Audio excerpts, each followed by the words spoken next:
We are very excited to introduce to you our speakers for this afternoon.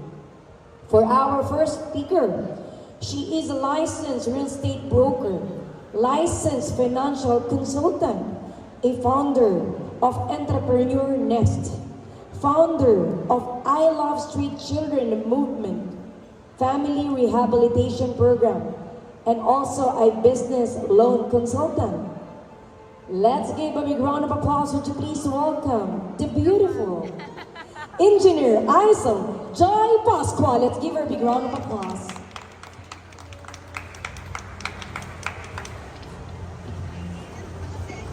Good morning, everyone! How are you guys doing? Oh, I'm excited. For sure, marami na may nabenta ngayon and even yesterday, right? So, I would like to say good morning to our co-entrepreneur, organizers, Robinson Galleria, honorable guests, and fellow speakers. Thank you for the opportunity to be here this morning. So, I say this afternoon po pala. Anyway, I would love to talk about something very close to my heart. It's a community-based enterprise, grassroots enterprise development, and how we can scale local products sustainably. Let me start with a simple question. What if a real economic power of the Philippines is not a big corporation, but in our barangay? Not in skyscrapers, but in sari-sari stores, small farm, backyard food producers, weaving communities, fisher folk, and local processors. Because the truth is, our greatest and top wealth is our people. What is a community-based enterprise? Yun po yung na-assign sa akin to speak about. So, a community-based enterprise is a business-owned, managed, or driven by members of the community. It could be a group of women, kayo pong mga nasa likod, mga kababaihan po natin dito at mga kalalakihan, who's doing clothing from the grass of their backyards. Farmers producing their own cacao instead of sowing raw beans or selling raw beans. Coastal community turning seaweed into high-valued products. Indigenous people creating woven products and exporting them. This is not charity. This is not aid. This is enterprise. Naintindihan niyo po? So, the difference, the profits circulate inside our community. When a farmer earns more, the sari-sari store earns more. When a mother has income, the children can stay in school. When income increases locally, migration decreases. Wala na po tayong masyadong OFW na kailangang magtrabaho sa labas. That is grassroots development. We increase our own selves. The real life story that I would like to share to you.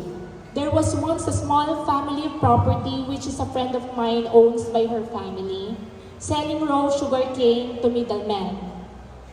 They work hard but earn very little. Why?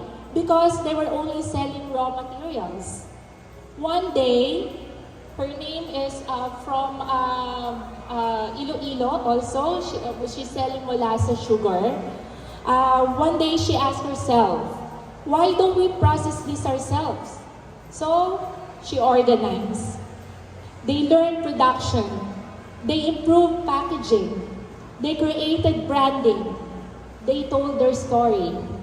Instead of selling cheap sugarcane, they started selling premium molasses sugar, a natural artisan product. The income doubled. The product expanded to other products such as cacao. They tripled the income. The product reached urban markets, then specialty stores, then online platforms. Yours truly is also get the distributorship from Bertolano Sugar from Iloilo. I think you heard from them. So she's very successful. She's a very good friend of mine. Now, what happened is the same farmers that she grouped together, the same land, but different mindset. We changed the mindset. They moved from supplier to enterprise owner. Now I'm helping her to do the exportation. So I'm so happy to share this to you. That is the power of community-based enterprise. So where does it start? The grassroots enterprise development begins with three things: local resources, local skills, and local ownership. But here's the challenge. Many communities remain small not because they lack of potential, but because they lack of what? System. They need market access, they need financial literacy, branding and packaging, technology, logistics, and partnership. That's what we all need to develop to be very good in what we are doing right now. Kasi we love doing that, right? So we need to expand, we need to learn, we need to collaborate, we need to do partnership. Who we're gonna call? Mga youth, because they're very exposed in expanding their knowledge when it comes to social media marketing. So how are we going to scale up? Scaling local products sustainably. Now let's talk about it. Scaling does not mean losing identity. Scaling does not mean industrializing to the point that the community is removed. Sustainable scaling means increasing production without destroying resources, increasing income without exploiting labor, expanding market while preserving culture, growing profits while maintaining environmental responsibility. For example, instead of cutting more trees, we invest in better processing. Instead of mass producing low quality, produce premium niche products. Instead of competing on price, compete on story, quality, and sustainability. Because today's consumers care. They ask, where is this made? Who made this? Is this ethical? Is this sustainable? Community-based enterprise are perfectly positioned to answer those questions. So what is the opportunity today? We are living the best time for grassroots enterprise. Why? Because of e-commerce. No? Marami po tayong opportunity dyan. Digital payments, I will not mention it, pero I think we all know have that in our cell phone, right? And then social media marketing. Ang dami po. Sino mahilig mag-TikTok dito? Oy, yes. O, tingnan mo, mas bata pa sa atin marunong mag-TikTok. Congratulations.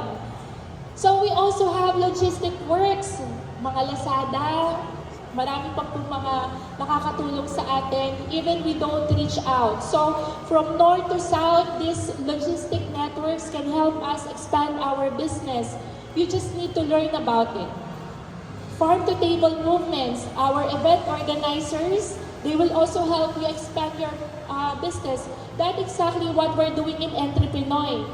Thank you to the organizers of this event. We'll be able to help our local entrepreneurs. I'm very happy to see each every one of you. And sustainable awareness. A small community today can sell nationwide, even globally, using this platform. What used to require millions of peso in capital can now be done with strategy and collaboration. The playing field is more open than ever before. What do we need to make it work? A truly scaled community-based enterprise, we need collaboration between government, private sector, investor, NGO, market enablers, and the community themselves. We must move from donation mindset to an investment mindset. We support should not be one-time assistance. It should be focused on building business models, strengthening supply chains, access to capital, which yours truly can help you, market linkage, governance, and transparency. Because sustainable enterprise requires sustainable system. So what is our vision? Imagine this, okay? I would like you to see and think about what I'm going to say. Imagine every barangay with its own flagship product. Every province known for high-value, well-branded goods. Even every natural or rural family earning with dignity. When communities are economically empowered, poverty decreases, crime decreases, migration slows down, family stays together, local economy will become resilient. Community-based enterprise is not just a business, it is a nation building. Thank you.